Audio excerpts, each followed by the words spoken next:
During the summer, my teachers helped me get in this program to learn a trade in this trade school while earning some money. The only thing they had available is this diesel mechanics. I met this guy that can make realistic art. He asked me, "Hey man, can you do some good art too?" I'm fairly okay at it, but not as great as you. "Well, here's a piece of paper. I want to see how well you do." And when I was doing so, somebody hit the table, making him look like some kind of zombie.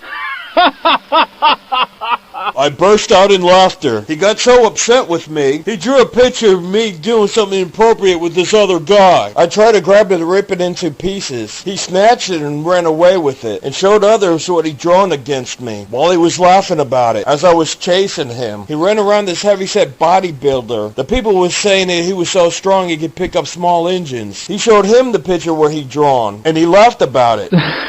While I was trying to snatch the paper away from them, Muscles handed back the picture and turned to me, saying, "You better back off far away from me." I said, "No, as long as you're in his side, I'm not going to." He grabbed me, picked me up, and the tough guy slammed me down on the table, and decided I'm going to stay away from this guy. No matter where he went, I was in the opposite side, until he cornered me in the locker room during lunchtime. He felt sorry for what he did. He shared his lunch with me, and said, "A whole bunch of us got together and talked to the main guy in charge, and he agreed that you and the other guy could go in the back and duke it out." And when he left, I was thinking how I was going to fight him. And then he came in, and I was thinking we could get this over with now while I'm still mad at him. And he said, "Psst, David, I'm scared of you. Can we come up with a way where we don't have to fight each other after school?" I never had somebody say they were scared of me before. I said, "Okay, let me think of a plan." "I got it. I tell you to hit me first, and you said, 'No, you hit me first,' and we just go on until they give up." He said, "It sounds like a good plan. I hope it works." By the end of the day, we had students surrounding us. "Come on, man, throw the first punch." "No, I'm waiting for you to do it. There's only going to be 3 hits. You hit me, I hit you, and you hit the ground." And the crowd was saying, "Somebody hit somebody." I said, "No, I'm waiting for him to hit me first." "No, you're supposed to hit me first." And the crowd was saying,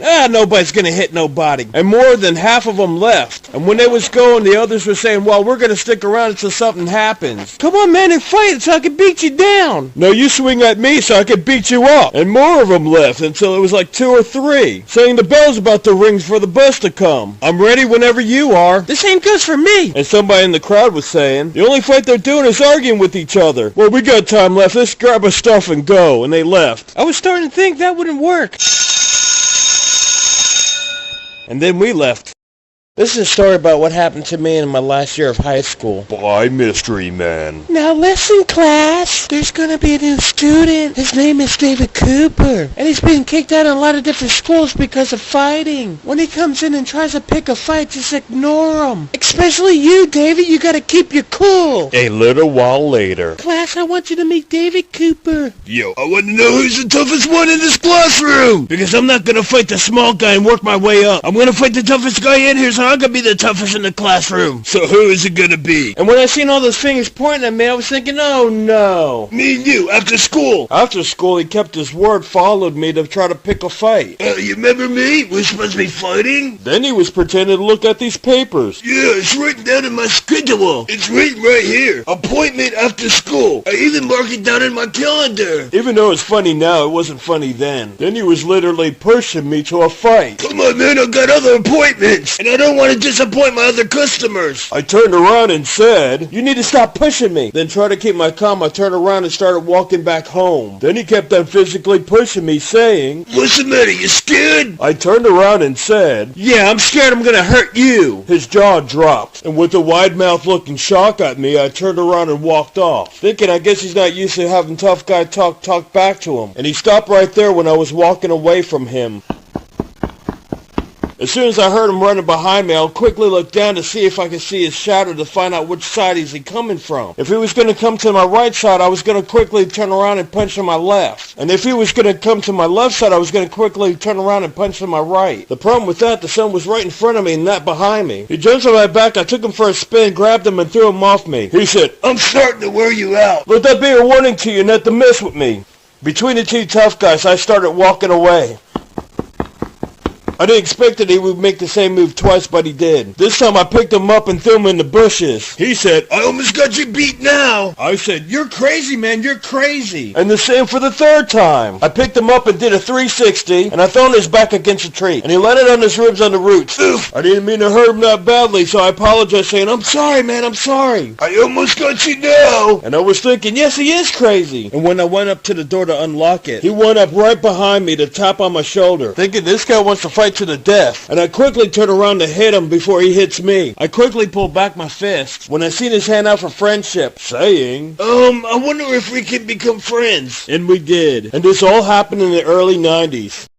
That day, David Cooper and I was walking down the neighborhood, listening to our own things with our Walkmans. While we was walking down the street, I heard a door slams and I seen these two strong guys yelling about something, and they was coming toward us. And they both looked mad. They seemed like they would fight anybody that got in their way. And I was thinking, I don't know David Cooper that well, so if we start fighting and losing, I didn't know if he was going to run away from this and leave me to fight this battle by myself. I got his attention to say to him to avoid a fight, "Hey, David." "Yeah, what is it, David?" "You see those mean-looking guys coming toward us?" "Yeah, so?" "Let's walk to the other side so we don't get in their way." "What's the matter, you chicken?" "No, I want to be smart about this." "You do whatever you want. I'm walking right here." And knowing that he was keep bumping into me, I knew he would follow me anywhere I went. As soon as we went to the other side, so did they. And that proved to me that they did want to fight us. But the chances are I could have been wrong, because it could have been a coincidence. And I told David, let's act like we know what we're talking about, because I wanted them to think we knew somebody nearby. And that's being street smart. "That's right, David. They live in the other side nearby." As soon as we went back to the other side, so did they. And I didn't say anything more, knowing there was no way out of it. Plus, they was coming too close to us. And this is how it was when we was walking between each other. I guess they changed their mind when they seen us up close. I felt a little better when they passed us by. And a tense movement happened when David said, "I knew they was too chicken to do anything." I pulled up my fist ready for a fight. We turned around and they kept on walking. Later on, David had said, "Next time we go to school, I'm going to tell everybody how scared you was." I said, "I was worried about you leaving me behind to let the battle to myself while you escaped." "You should know me better than that." "How, when this is the first time we walked together?" "Yeah, I'm going to tell everybody how scared you was, unless we go back to fight the guys." And I didn't want him to go back to school rumored that I'm a wimp, ruining my tough guy image. So I told him the plan about us lying about what happened, and he agreed. But being a Christian, I won't share that detailed lie. Later on, the both of us cut through the woods in a cemetery to hang out in the mall for free samples and free water. He didn't want to do it at first, but he got used to going back and forth doing this. "So what is it gonna be? I'm only gonna give you two choices, because we didn't fight a fight yet. Either we start one, or you make up another lie." I learned very little of God, realizing lie is a sin, and a sin is doing something against God. And that's why I felt so bad in the first place of lying, after we lied the first time to others. The difference between me and you, I fight because I have no choice, and you because you want it. Either we do this, or I'm gonna tell everybody in the classroom how scared you was that day, and how you made up that lying story. You also told others that lie. So I'm not the one with the reputation to hold up. Besides, with this other lie, we can make a gang of friends. Then we made up another lie not worth telling, and his plan backfired. It caused the people not to want to hang out with us because they was too scared to. And I also told him God is going to get back at us for all this lying by allowing something to really happen. He said, "Good, I can't hardly wait." And then something almost did happen again. I don't know how many days later, but this is what happened. We were walking through the mall, and we heard all these black people fussing and cussing. Action time! As soon as he said that, he rushed off for his next fight. I grabbed his shoulder and pulled him the face toward me and said, "What do you think you're doing? We gotta go where the opportunity knocks. Or do you want to make up another lie?" "No. It's either fight or I'm gonna tell everybody how much a scaredy cat you are. Or the third choice, make up another lie." "I'm just trying to be wise about it because we're outnumbered, and you can hear a lot of them in there." "The more the merrier." We noticed his family rushing out of that fast food place to get away from that bad language. When they was walking between us, I noticed he was quickly going in. So I quickly rushed, grabbed his shoulder, and pulled him back toward me. I gave in to him because I didn't want us to get ganged up on. Fine, we'll make up something. Once we got out of the mall, we created a new move just in case something bad happens. We both turned around to look at each other. We hit each other's fists, and we walked toward our problem. Sometime after lying about our situation, after lunch, David brought these cookies that he got during lunchtime off campus. "Where did you get those cookies?" He came up with a funny lie of his own. "Some guy in the bathroom opened up his trench coat, said, 'Psst, come here for a small price.' price, you get all kinds of cookies you ever would want. Of course, the teacher didn't believe him and told him not to do that anymore. After school, we went to the store, and he got us to save our lunch money to buy cookies, which he didn't have to worry because he had a high metabolism. We had over a couple dollars between us. Why don't we get these magic medals in the bottom? Because I don't have that kind of magic money. Then we met this guy named Scott Devine in high school. He walked ahead of us listening to his Walkman, saying, "Tap-a-too, tap-a-too-too-too. If anybody asks, we don't know him."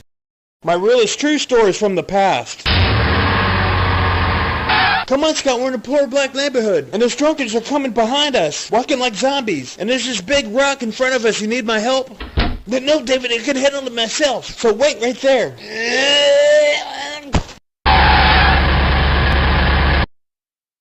You see, Papa, son, this hot son, Papa, son? And this all happened when I was still going to high school.